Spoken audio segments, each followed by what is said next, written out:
Sister Mary Scullion, who was listed by Time magazine as one of the 10 most influential women in the world in 2011, she was the head of the homeless committee for the papal visit, and she had created this incredible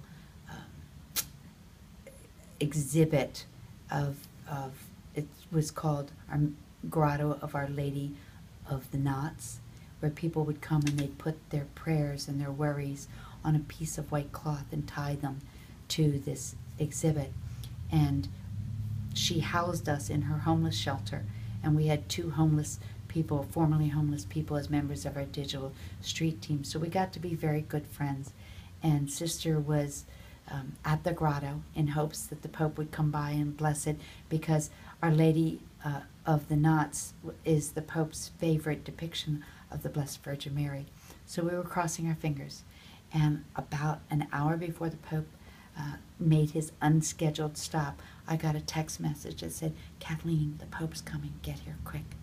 And so I rushed there and stood by and watched Sister Mary, with tension just dripping from her, in hopes that the Pope would come by and bless these knots. And in fact, when that happened, I said, "Sister, now tell me what you're going to say to the Pope if he comes by." And she had practiced in Spanish what she was going to say to the Pope, but I wasn't sure if it was Spanish or Italian because it was so bad. And she said, "This is what I'm going to say, Kathleen. I've practiced." And so when the Pope drove by in his Pope-mobile, he blessed the grotto. And I remember thinking, oh, that's all it is. He's not going to get out. He went a few more feet and the Pope-mobile stopped, and it backed up a little bit.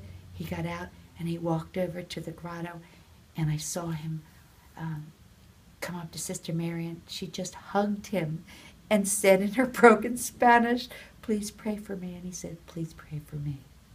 It was enormous.